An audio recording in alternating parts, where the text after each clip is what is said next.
Welcome to morning bulletin. ఇక వార్త వివరాలకు వెళ్తే 2 రోజుల సదస్సు అనంతరం అమరావతిలో గ్రీన్ హైడ్రోజన్ డిక్లరేషన్ అధికారికంగా ప్రకటించారు. చంద్రబాబు నాయుడు ఈ సందర్భంగా డిక్లరేషన్ అమలుపై ఏడాది తర్వాత మళ్లీ సదస్సు నిర్వహించి సమీక్షిస్తామని తెలిపారు. ఈ డిక్లరేషన్ ద్వారా పర్యావరణ పరిరక్షణకు గ్రీన్ హైడ్రోజన్ వినియోగం పెంపు లక్ష్యంగా పెట్టుకున్నారు. ఈ డిక్లరేషన్ దేశంలో గ్రీన్ ఎనర్జీ ప్రమోషన్లో కీలక పాత్ర ఈ ప్రకటనతో అమరావతి పర్యావరణ హితమైన నగరంగా ఎదగడానికి చర్చనీయాంశంగా మారింది. చంద్రబాబు నాయుడు అభిప్రాయాలు పర్యావరణ ప్రేమికులను ఆకర్షించాయి. Historical meeting.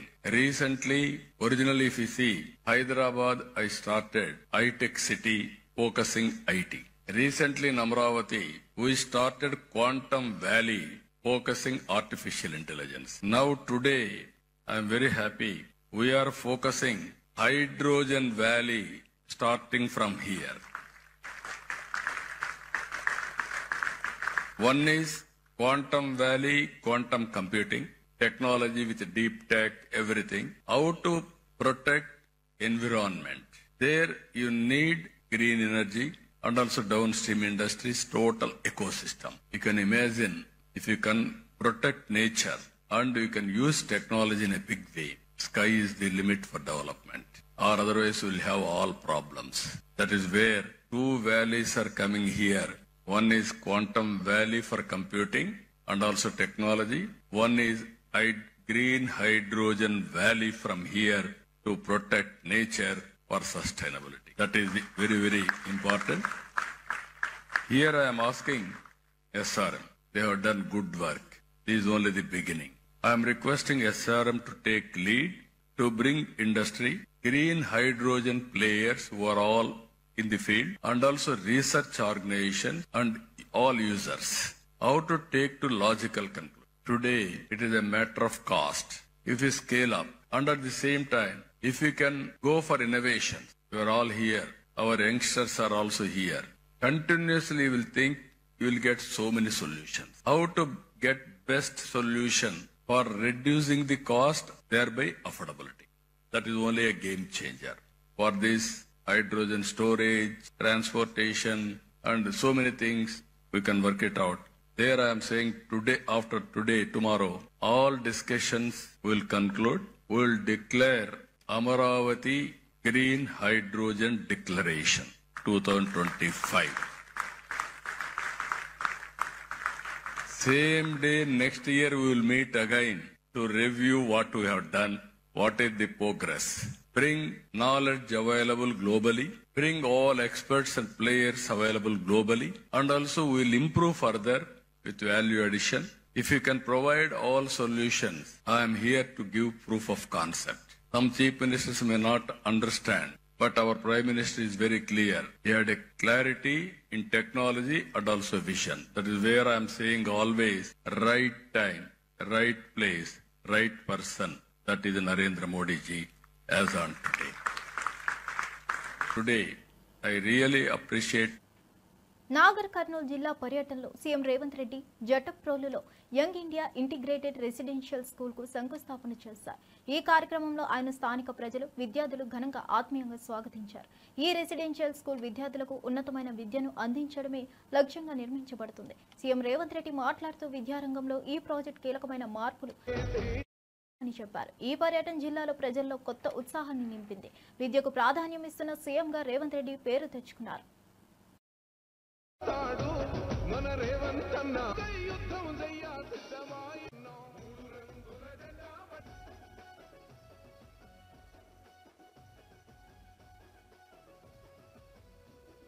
దాడులెన్ని జరిగిన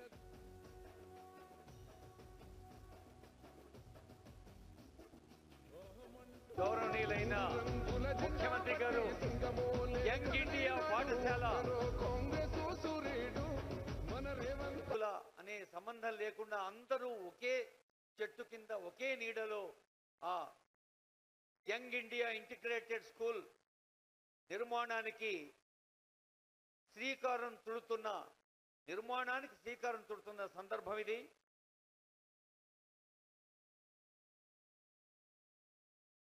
కొల్లాపూర్ నియోజకవర్గంలో 200 కోట్ల రూపాయలు మంజూరు చేశారు గౌరవనీయులైన ముఖ్యమంత్రి వర్యులు.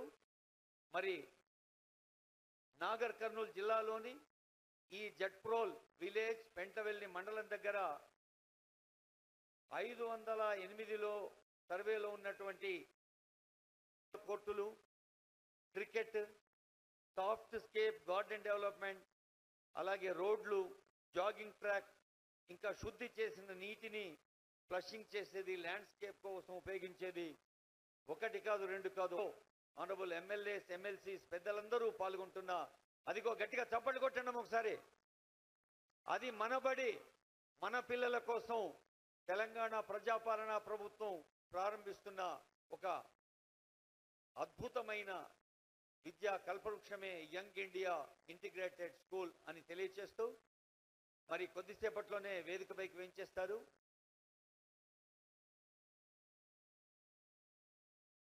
కొల్లాపూర్ నియోజకవర్గ శాసనసభ్యులు, గౌరవ మంత్రివర్యులు, ఈనాటి సభాధ్యక్షులు విడుదల రజని మాజీ మంత్రి మరియు చిలుకలూరుపేట వైఎస్ఆర్సీపీ ఇన్ఛార్జ్ చంద్రబాబు మేనిఫెస్టోను రీకాల్ చేస్తూ కఠిన వ్యాఖ్యలు చేశారు. బాబు షూరిటీ మోసంతో ప్రజలను మోసం చేశారని ఆరోపించారు. నారా చంద్రబాబు నాయుడు ఇచ్చిన హామీలు నెరవేర్చలేదని అన్నారు. మరోవైపు జగనన్న క్యాలెండర్ ప్రకారం నవరత్నాల పథకాలు తొలి ఏడాదిలోనే 99% అమలు చేయబడ్డాయని పేర్కొన్నారు. రేపు రాబోయే జగనన్న ప్రభుత్వం కార్యకర్తల ప్రభుత్వం, కష్టపడిన నాయకుల ప్రభుత్వం అవుతుందని రజనీ గారు ధీమా వ్యక్తం చేశారు. ఈ వ్యాఖ్యలు వైఎస్ఆర్సీపీ శ్రేణుల్లో ఉత్సాహాన్ని నింపాయి. సూపర్ 6 అని అనేక మాటలు మొన్న ఎన్నికల ముందు చెప్పి ప్రజల్ని మోసం చేసి ఆశ చూపించి ఓట్లు వేయించుకొని మరి సంవత్సరం అయింది. ముచ్చటగా సూపర్ 6 అని చెప్పారు. నిరుద్యోగ భృతి ఇస్తామన్నారు, అది లేదు. ఆడబిడ్డనిదన్నారు, అది లేదు. ఫ్రీ బస్ అన్నారు, అది లేదు. రైతన్నులకు ఆర్థిక సాయం అన్నారు, అది లేదు. స్కూల్కి వెళ్ళే పిల్లవాడందరికీ, ప్రతి పిల్లవాడికి కూడా తల్లికి వందనమని ఇస్తామన్నారు, అది లేదు. సంవత్సరానికి 3 ఉచిత గ్యాస్ సిలిండర్లు అన్నారు, అవి లేవు. ఇంకా ఏమన్నంటే సూపర్ 6 అయిపోయింది, దానికి దీనికి లింక్ చేశామని చంద్రబాబు నాయుడు గారు మాటల్లో వాళ్ళ రెడ్ బుక్ చేతలు ఎలా ఉన్నాయో అలాగే మాటలు ఇంకా మాట్లాడితే నాలుక అది ఇదని చెప్పేదో మాట్లాడడం మీరందరూ విన్నారు. చంద్రబాబు నాయుడు గారు ఈ సంవత్సరంగా మరి ఏ విధంగా ప్రజల్ని మోసం చేశారు అనేటువంటి విషయాల్ని ఇలా మాట్లాడుకుంటూ ప్రజల్లోకి, గ్రామ స్థాయిలోకి చేరవేసేటువంటి ఒక కార్యక్రమమే ఈ బాబు షూరిటీ మోసం గ్యారంటీ అనేటువంటి కార్యక్రమం ముఖ్య ఉద్దేశం అని తెలియజేస్తున్నాను. మన జగనన్న ఏదైతే నవరత్నాలని మన మేనిఫెస్టో ఇచ్చామో, మనం ఏదైతే చెప్పామో వచ్చిన సంవత్సరంలోనే డేట్లతో సహా చెప్పి ఒక క్యాలెండర్లో పండగలు ఏ విధంగా రాసి ఉంటాయో ఆ మాదిరిగానే ఒక షెడ్యూల్ ఇచ్చి ఏ పథకం ఎప్పుడు ఇస్తున్నారో చెప్పి, ఎప్పుడు అకౌంట్లోకి డబ్బులు వేస్తున్నారో చెప్పి అన్నీ అమలు చేసి ఒక సంవత్సర కాలంలోనే 99% మేనిఫెస్టో అమలు చేసినటువంటి ప్రభుత్వం జగనన్న ప్రభుత్వం అని వైఎస్ఆర్ కాంగ్రెస్ పార్టీకి సంబంధించినటువంటి ప్రతి ఒక్క నాయకుడు, ప్రతి ఒక్క కార్యకర్త కాలర్ ఎగరేసుకొని చెప్పగలిగాడు. ఈరోజు మనం అడుగుతా ఉన్నాం ఈ కూటమి ప్రభుత్వాన్ని, చంద్రబాబు నాయుడు గారిని, మీరు చెప్పిన సూపర్ 6ఏ, మీరు ఇచ్చిన మాటలే, మీరు చెప్పిన హామీ మీదే సంవత్సర కాలమైంది, ప్రజలకు ఎందుకు ఇవ్వట్లేదు, వాళ్ళని ఎందుకు వాళ్ళ తలరాతలకు వదిలేశారు, వాళ్ళని ఎందుకు వాళ్ళకన్నీ దాన్ని ఫాలో అప్ చేసి కాస్త మళ్ళీ రివైజ్ ఎస్టిమేట్ కూడా వేయించి వాళ్ళు ఎంబడిపడి ఎన్నిసార్లు తిరిగామో, ఎన్ని రివ్యూలు పెట్టామో,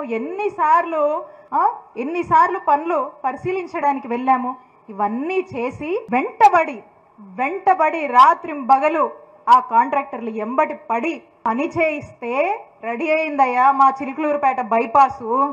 మా దురదృష్టం బైపాస్ రోడ్ అంతా ఏర్పాటైంది. శ్రీ మెట్టు సాయి కుమార్ తన వ్యాఖ్యలతో తన్నీరు హరీష్ రావుపై తీవ్ర వ్యాఖ్యలు చేశారు. రేవంత్ రెడ్డి సాయి ఎప్పటికీ హరీష్ రావుకి అందదని అన్నారు. ఆయన వ్యాఖ్యలు గౌరవ సీఎం రేవంత్ రెడ్డిని ప్రశంసిస్తూ హరీష్ రావుకు సవాలు విసిరేలా ఉన్నాయి. సాయి కుమార్ రాజకీయ వర్గాలు చర్చనీయాంశంగా మారాయి. హరీష్ రావుకు కన్నీరు అంటూ చేసిన వ్యాఖ్యలు తీవ్రంగా స్పందించాయి. రేవంత్ స్థాయి ఎదగడం గురించి సాయి కుమార్ అభిప్రాయాలు ప్రాధాన్యంగా నిలిచాయి. ఈ వ్యాఖ్యలు రాజకీయ వర్గాలు వివాదాస్పదమయ్యాయి. కేసీఆర్ని కదా గద్దదించి రేవంత్ రెడ్డి గారు సీఎం పీఠం ఎక్కింది. సమానం ఎక్కడ? అంతకు మించి అంటున్నాము. సమానం కన్నా అంతకు మించి. ఇలాంటి కూడా నిజాలు తెలియకపోతే ఎట్లా హరీష్ రావు గారు? డ్రగ్స్ నాటకాలు బంద్ చేయి అంటే డ్రగ్స్ని చట్టబద్ధం చేయమంటారా హరీష్ రావు గారు? అన్న డ్రగ్స్ అంతా తీసుకోమంటారా హరీష్ రావు గారు? ఆంధ్రప్రభ పేపర్లో కేసీఆర్ తో ఏనాటికి సమానం కాలేవు అంటున్నాడు. హరీష్ రావు గారు మీరు మర్చిపోతున్నారు. కల్వకుంట్ల చంద్రశేఖర్ రావు గారిని ముఖ్యమంత్రిగా ఉన్నప్పుడు ఆయన గద్దరించే యనుమల రేవంత్ రెడ్డి గారు ముఖ్యమంత్రి అయ్యారని మీరు మర్చిపోతున్నారా? భవిష్యత్తులో తన్నీరు హరీష్ రావు గారికి కన్నీరే. మీరు ఎంత మొచ్చుకున్నా, ఎంత గగ్గోలు చేసినా, ఎన్ని పుకార్లు పుట్టించినా, ఎన్ని చిల్లర పలుకులు పలికినా మీ మామ కేసీఆర్ గారు నిన్ను ఏమాత్రం పట్టించుకోడు. ఆ భజన బృందంలో నిన్ను బహిష్కరించారు. బీఆర్ఎస్ పార్టీ భజన బృందం నుంచి తన్నీరు హరీష్ రావు గారిని. ఏపీలో జరిగిన లిక్కర్ స్కామ్ అంతర్జాతీయ స్థాయికి చేరింది. సోమిరెడ్డి, చంద్రమోహన్ రెడ్డి, మోదీ టెర్రరిస్టులపై తీసుకున్న చర్యలను గుర్తు చేస్తూ ఆర్థిక ఉగ్రవాదులపై కూడా చర్యలు తీసుకోవాలని ప్రజలు కోరుతున్నారని తెలిపారు. ఈడీ ఏపీలో జరిగిన భారీ లిక్కర్ స్కామ్పై చర్యలు తీసుకోవాలని డిమాండ్ చేశారు. 3,200 కోట్ల మద్యం స్కామ్ మాత్రమే కాదు, 30,000 మంది ప్రాణాలు బలిగొన్న ఈ ఘటనపై విచారణ జరగాలని అన్నారు. వైసీపీ నేతల కరప్షన్ దేశ సరిహద్దులు దాటినట్టు ఆయన ఆరోపించారు. ఈ వ్యాఖ్యలు రాజకీయ వర్గాల్లో సంచలనంగా మారాయి. ఈ 11 ఏళ్ల పాలనలో ఆయనకి చాలా మంచి పేరు తెచ్చుకున్నారు. ఈవెన్ పహల్గామ్ మీద ఉగ్రవాదులు దాడులు చేయించి ఆ టెర్రరిస్టులు అంతు చూశాడు. ఇక్కడ నేనేమంటానంటే అదేవిధంగా ఎకనామిక్ టెర్రరిస్టుల సంగతి కూడా చూడాల్సిన అవసరం ఉంది.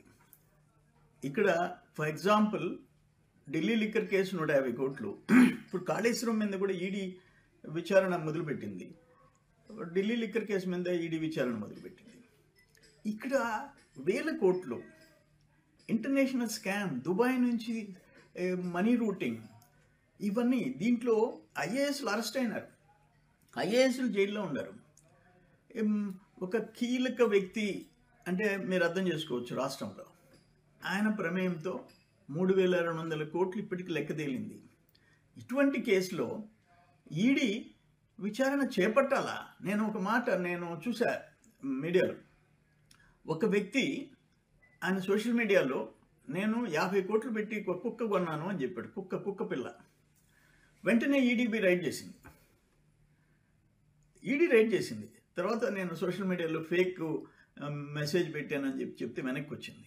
5 కోట్లు 10 కోట్లు కూడా ఈడీ రైడ్ చేసేసి సీరియస్గా యాక్షన్ తీసుకుంటుంది. నేనేమంటానంటే ఇక్కడ బీఆర్ఎస్ వర్కింగ్ ప్రెసిడెంట్ కేటీఆర్ గుంపు మేస్త్రిపై తీవ్ర విమర్శలు చేశారు. పంది బురదలోనే పోర్లాడుతుంది అన్నట్లు వారి నోట్లో నుండి కంపు మాత్రమే వస్తుందన్నారు. ఫోన్ ట్యాపింగ్, ఫార్ములా ఈ డ్రగ్స్ కేసు వంటి వివిధ వివాదాలు మరోసారి కాళేశ్వరం కేసీఆర్ అంటూ డైవర్షన్ పాలిటిక్స్ చేయడం తప్ప 20 నెలల్లో కృష్ణ ముఖ్యమంత్రి చేసిందేమీ లేదని కేటీఆర్ వ్యాఖ్యానించారు. ఈ విమర్శలు రాష్ట్ర రాజకీయాల్లో పెద్ద చర్చనీయాంశంగా మారాయి. కేటీఆర్ వ్యాఖ్యలు విభిన్నంగా స్పందించాయి. విమర్శల వర్షం కురుస్తుంది. పెద్దలు చెప్తారు, నక్క పీనుగునే పిక్కు తింటది, పంది బురదలోనే పొరలాడుతుంది, పెండ పురుగు గుడ్ల చావిట్లోనే తిరుగుతుంది. అట్లాగే గుంపు మేస్త్రి నోట్లోంచి కంపు తప్ప ఏమి రాదు, నికృష్టపు మాటలు తప్ప ఏది రాదని మళ్ళొక్కసారి తేలిపోయింది. ఒకరోజు ఫోన్ ట్యాపింగ్ అంటాడు, మరొక రోజు ఫార్ములా ఈ అంటాడు, ఇంకో రోజు డ్రగ్స్ అంటాడు, కాదంటే కాళేశ్వరం, లేదంటే కేసీఆర్. 20 నెలల్లో ఈ నికృష్టుడి బతుకు, ఈ రాష్ట్ర ముఖ్యమంత్రిగా ఉన్న నికృష్టుడి బతుకు కేసీఆర్ జపం చేయడం, డైవర్షన్ టాక్టిక్స్ తప్ప, head line management, dead line management తప్ప చేసిందేంది? ఇప్పటి వరకు ఈ రాష్ట్రంలో ఏ వర్గానికి నువ్వు చేసిందేంది నేను అడుగుతా ఉన్నా. అందుకే పెద్దలు చెప్తారు, పంది ఎంత బలిసినా నంది కాదు. నువ్వు ముఖ్యమంత్రి కావచ్చు, ఇంకో 3 ఏళ్ళు ఉండొచ్చు, మురిపంగా డబ్బుల మూటలు దోచుకుంటూ ఉండొచ్చు, కానీ ఎన్నటికీ నీ బతుకు ఒక పెండ పురుగులోని పురుగు బతికే తప్ప నీది ఎన్నటికైనా కూడా కేసీఆర్ స్థాయి గాని, ఆ ముఖ్యమంత్రి పదవికి ఉండే ఒక గౌరవాన్ని గాని. గతంలో మహామహులు ఆ పదవిని అధిష్ఠించారు. ఓ విజయభాస్కర్ రెడ్డి గారు, ఓ ఎన్టీ రామారావు గారు, ఒక రాజశేఖర రెడ్డి గారు, ఓ చంద్రబాబు నాయుడు గారు, ఓ కేసీఆర్ గారు. వాళ్ళు ఆ పదవికి ఎక్కిన తర్వాత ఎంత హుందాగా వ్యవహారం చేశారు. ఒక రోషయ్య గారు ఎంత హుందాగా వ్యవహరించారు. మీరెంత నికృష్టంగా వ్యవహరిస్తున్నారు. ఇది రాష్ట్రమే కాదు, దేశం మొత్తం గమనిస్తా ఉంది. 2 ఏళ్లైంది మీరు తెలంగాణ రాష్ట్రానికి ముఖ్యమంత్రి. మీ వల్ల వీసమెత్తు లాభం పొందిన ఒక మనిషి గాని, ఒక వర్గం గాని చూపెడతావా? ఒకటి మాత్రం ఒప్పుకోవాలి, రేవంత్ రెడ్డి గారి వల్ల బాగా లాభపడింది ఎవరయ్యా అంటే చిల్లర గాసిప్ వెబ్సైట్లు, యూట్యూబ్ ఛానళ్లు. వాటి ప్రధాన మంత్రి నరేంద్ర మోదీ ప్రారంభించిన వరంగల్ రైల్ మ్యానుఫ్యాక్చరింగ్ యూనిట్ పనులు 60 నుంచి 70% పూర్తయ్యాయి. రైల్వే మంత్రి అశ్విని వైష్ణవ్ రేపు ఈ యూనిట్ పనుల పురోగతిని సమీక్షించనున్నారు. 521 కోట్ల బడ్జెట్ కేటాయింపులతో ఈ ప్రాజెక్టు ముందుకెళ్తుంది. మరిన్ని నిధులు రాబోయే అవకాశం.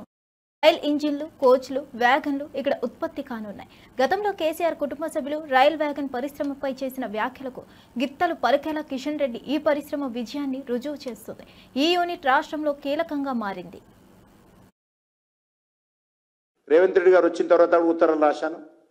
ఇప్పుడు కూడా మనం చేస్తా ఉన్నాను. భూసేకరణ పనులు వరంగల్లో వేగవంతంగా ఈ యొక్క ఎయిర్పోర్ట్కి సంబంధించి పూర్తి చేయాల్సిన అవసరం ఉంది.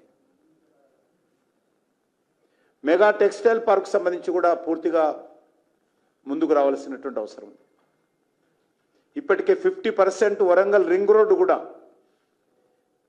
నేషనల్ హైవేతో అనుసంధానం చేసి Warangal 50% ring road 100% government of India అక్కడ పూర్తి చేసింది. వరంగల్ రింగ్ రోడ్డు, మిగతా రింగ్ రోడ్డు రాష్ట్ర ప్రభుత్వం వేసుకోవాలి, మన ఓఆర్ఆర్ లాగా. రేపు 1 o'clock 12:30 1 o'clock ప్రాంతంలో ఆ యొక్క రైల్ మ్యానుఫ్యాక్చరింగ్ యూనిట్ పరిశీలించడం కోసం మంత్రి గారు వస్తారు.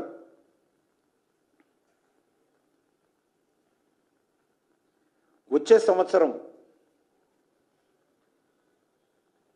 ఇక్కడ ఉత్పత్తి ప్రారంభించాలనేదే లక్ష్యంగా పెట్టుకున్నాం. ఇలాంటి పరిశ్రమలు పూర్తి కావాలంటే సుదీర్ఘకాలం కొనసాగిన పార్టీకి రాజీనామా చేయడం పూసపాటి అశోక్ గజపతిరాజుకు బాధాకరంగా మారింది. భావోద్వేగానికి గురై కన్నీరు పెట్టుకున్నారు. పసుపు రంగు పవిత్రతకు ప్రతిరూపమని పేర్కొంటూ ఆ పవిత్రతను కాపాడేలా పనిచేసేందుకు కట్టుబడి ఉన్నానని అన్నారు. రాజీనామా విషయంలో ఇప్పటికే పార్టీ అధినేత చంద్రబాబు నాయుడుతో ఫోన్లో చర్చించి ఆమోదం పొందారని తెలిపారు. అంతకుముందు కుటుంబం సమేతంగా సింహాచలం అప్పన్న స్వామిని దర్శించుకొని ఆలయ ప్రాంగణంలో రాజీనామా పత్రాలపై సంతకాలు చేశారు. ఈ సంఘటన రాజకీయ వర్గాల్లో చర్చనీయాంశంగా మారింది.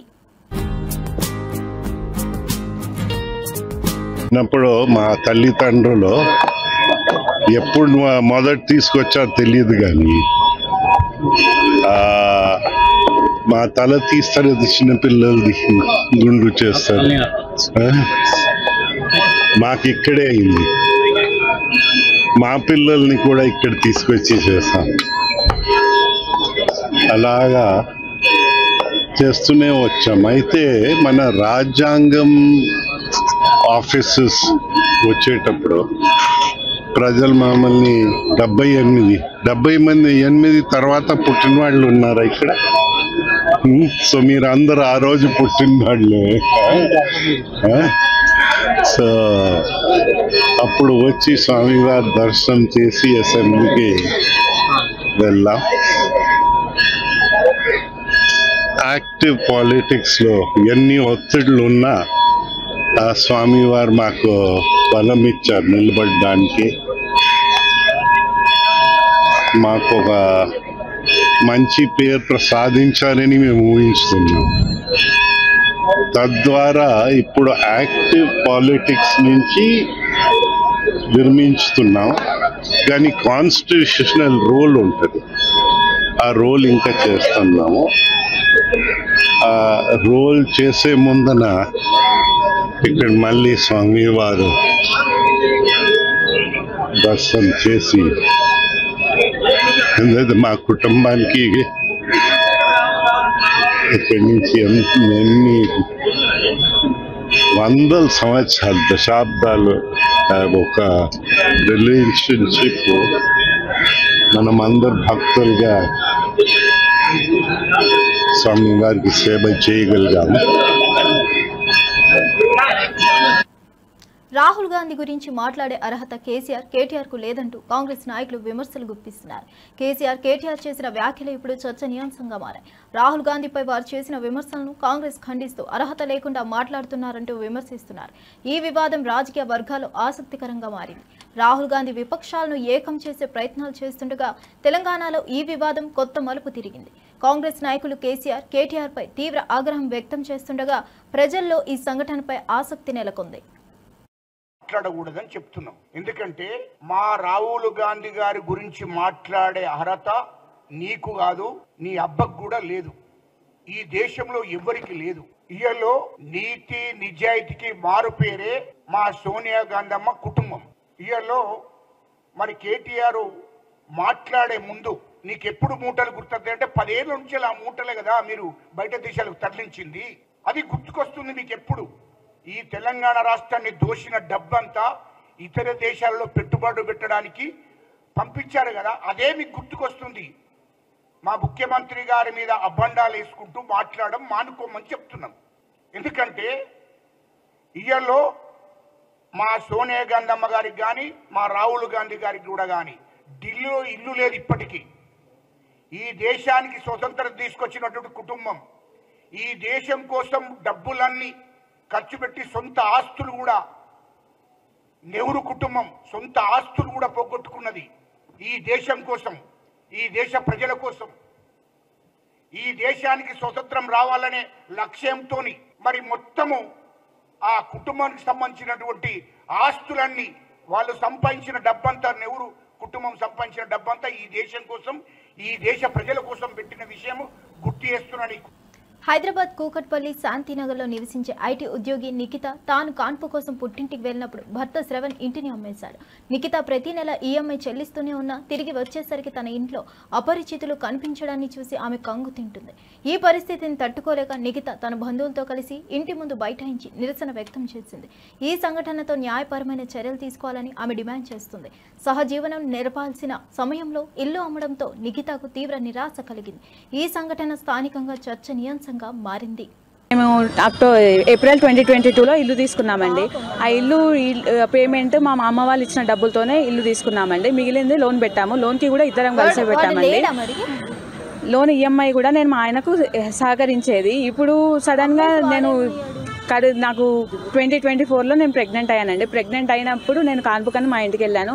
నన్ను ప్రెగ్నెంట్ అయినప్పటి నుంచి అంతకుముందు నుంచి కూడా వరకట్నం కోసం అని మా అత్త, మా ఆయన, మా ఆడపడుచు వాళ్ళు వేధించేది నన్ను. కానీ అడ్జస్ట్ అవ్వకుంటూ పెద్దవాళ్ళు అడ్జస్ట్ చేస్తూ మాట్లాడుతూ సర్ది చెప్పి పంపించారండి. ఇంకా నేను ప్రెగ్నెంట్ అయినప్పటి నుంచి నాకు ఇంకా టార్చర్ పెరిగిందండి. నేను ప్రెగ్నెంట్ అయితే నన్ను కొట్టి నిందించాడండి. ఇది హాస్పిటల్కి తీసుకెళ్ళి అప్పుడు డెలివరీ అప్పుడు వచ్చాడండి. వచ్చి మళ్ళీ తర్వాతకి గొడవ పెట్టుకొని 9 నెలల వరకు పాపను చూడడానికి రాలేదండి. అప్పుడు మళ్ళీ పెద్ద మనుషులు మాట్లాడి పంపిస్తే అప్పుడు తీసుకెళ్తానండి. అప్పుడు కూడా తీసుకెళ్లకుండా మా సొంత ఊరికి తీసుకెళ్ళి, హైదరాబాద్కి తీసుకురాకుండా సొంత ఊరికి తీసుకెళ్ళి అక్కడ మళ్ళీ గొడవ చేసి నన్ను కొట్టితే మా వాళ్ళు వచ్చి తీసుకెళ్లారండి. ఇంకా ఆయన రావట్లేదు అనేసి నేను నా ఇంటికి వచ్చానండి. నేను వచ్చేసరికి ఇక్కడ వాళ్ళు ఇల్లు అమ్మాయి మేము వేరే వాళ్ళు కొనుక్కున్నామని చెప్తున్నారండి. ఆ ఇల్లు కొన్న డబ్బులు మా పేరెంట్స్ ఇచ్చారండి. మిగిలింది లోను నేను ఆయనకు సహకరిస్తూ కట్టానండి. నేనే కట్టేదాన్ని. విశాఖపట్నంలోని జీవీఎంసీ వద్ద ఆర్పీలు నిరసన వ్యక్తం చేశారు. అన్యాయంగా తొలగించిన ఆర్పీలను విధుల్లోకి చేర్చుకోవాలని డిమాండ్ చేస్తున్నారు. కార్పొరేటర్ పీతల మూర్తి యాదవ్పై ఆర్పీలు తీవ్ర ఆరోపణలు చేస్తున్నారు. తనకు నచ్చిన ఆర్పీలను ఉంచి ఇతరులను కక్షపూరిత రాజకీయాలతో తొలగించాలని వాపోతున్నారు. దీనిపై ప్రభుత్వం వెంటనే స్పందించి కార్పొరేటర్ వేధింపుల నుండి కాపాడాలని 22వ వార్డు ఆర్పీలు విజ్ఞప్తి చేస్తున్నారు. జీవీఎంసీ వద్ద నిరసన అనంతరం జీవీఎంసీ కమిషనర్కు వినతి పత్రం అందజేశారు. ఆర్పీల ఆందోళన స్థానికంగా హాట్ టాపిక్ గా మారింది.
సభ్యుల ప్రెసిడెంట్లు గ్రూపులు 30 గ్రూపులు ఉన్నాయండి. ఆ 30 గ్రూపులు ప్రెసిడెంట్లు మాత్రం తీసుకొని వచ్చాము. కమిషనర్ గారిని కలవడానికి. ఆయన ఈరోజు ఊర్లో లేరు. ఒక ర్యాలీగా కళాభారతి నుంచి ర్యాలీగా అనేది జీవీఎంసీకి రావడం జరిగింది. సార్ లేరు. ఆయన వచ్చాక మళ్ళీ వచ్చి వినతి పత్రం ఇవ్వాలనుకుంటున్నాము. న్యాయపరమైన డిమాండ్లే మేము అడుగుతున్నాము. జీవో నిజంగా పాస్ అయి ఉంటే అది మా ఇద్దరికే పాస్ అవ్వదు కదా, మొత్తం అందరికీ వార్డులో ఉన్న అందరికీ కూడా ఆ రూల్ అనేది వర్తిస్తుంది. కానీ మా ఇద్దరికే ఇది చేసి 4 నెలల నుంచి మా మీద ప్రెజర్ అనేది చాలా బాగా ఇది చేస్తున్నారు. నైట్ 9కి ఆ టైంలో ఇంటికి జీవీఎంసీ వాళ్ళు రావడం ఎంతవరకు కరెక్ట్? ఆ టైం కుటుంబాలతో ఉంటాము, ఫ్యామిలీలతో ఉంటాము. ఆ టైంలో వచ్చి మాకు నోటీసులు ఇంటికి వచ్చి అతికించడానికి మేము ఏ తప్పు చేశాము అనేది మాకు న్యాయం చెయ్యాలి. 4 ఇయర్స్ నుంచి అనేది నాకు మూర్తి యాదవ్ గారు శాలరీ అనేది ఆపరేట్ చేశారు. కానీ జీవీఎంసీ వారు వర్క్ అయితే మాత్రం చేయించుకుంటున్నారు. ఇప్పుడేమో ఇంకా 4 మంత్స్ అయ్యింది. ఏ రోజు ఇప్పటికి 7 ఇయర్స్ నుంచి వర్క్ చేస్తున్నాను. మా హస్బెండ్ రిటైర్డ్ ఆర్మీ వాళ్ళకి ఇచ్చే రెస్పెక్ట్ ఇదే అని బయటకు వస్తే అంటే ఏదో యుద్ధం చేసినప్పుడు దండలేయడం, క్లాప్స్ కొట్టడం కాదండి. మేము ఇలా రోడ్ల మీదకి వచ్చినప్పుడు ప్రాబ్లం ఏంటి? నిజంగా మా వైపు న్యాయం ఉంది అనుకుంటే న్యాయం చేయండి, లేదు న్యాయం లేదు అనుకుంటే మాతో పాటు మిగతా ఆర్పీలందరికీ కూడా డిమాండ్ సేమ్ మాలాగే 5గురిని కూడా తొలగించాలని మా డిమాండ్ అండి మా వార్డు నుంచి. థ్యాంక్ యూ అండి. నేను 22వ వార్డు మా వార్డు. ఆషాఢ మాసం సందర్భంగా బల్కంపేట ఎల్లమ్మను దర్శించుకునేందుకు భక్తులు పెద్ద ఎత్తున తరలి వస్తున్నారు. శుక్రవారం భక్తులతో ఆలయ పరిసరాలు కిటకిటలాడుతూ అమ్మవారిని పండితులు రంగురంగుల గాజులతో విశేషంగా అలంకరించారు. భక్తులు కుంకుమార్చన, అభిషేకాలు నిర్వహించి అమ్మవారికి నైవేద్యం సమర్పించారు. ఈ ప్రత్యేక సందర్భం భక్తులను ఆనందంలో ముంచెత్తుతుండగా ఆలయం పండుగ వాతావరణంలో నిండింది. ఆలయ పరిసరాలు భక్తుల సందడి ఆషాఢ మాసం ఉత్సాహంతో కోలాహలంగా మారాయి.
రంగారెడ్డి జిల్లాలో గురువారం రాత్రి కురిసిన భారీ వర్షాలు మోయినాబాద్, చేవెళ్ల, షాబాద్ ప్రాంతాల్లో తీవ్ర ప్రభావం చూపాయి. లోతట్టు ప్రాంతాలు జలమయమయ్యి పలు ప్రాంతాల్లో వరద ప్రవాహం కొనసాగుతుంది. బాకారం నుంచి నాగిరెడ్డిగూడ గ్రామానికి వెళ్లే మార్గంలో చెరువుల్లో వరద నీరు ప్రవహిస్తుండటంతో రాకపోకలకు ప్రజలు తీవ్ర ఇబ్బందులు ఎదుర్కొంటున్నారు. పరిస్థితి చక్కదిద్దేందుకు అధికారులు చర్యలు చేపట్టాల్సిన అవసరం ఉంది. వరద ప్రభావంతో ప్రజలు సురక్షిత ప్రాంతాలకు తరలిపోవాల్సి రావడంతో ఆందోళన నెలకొంది.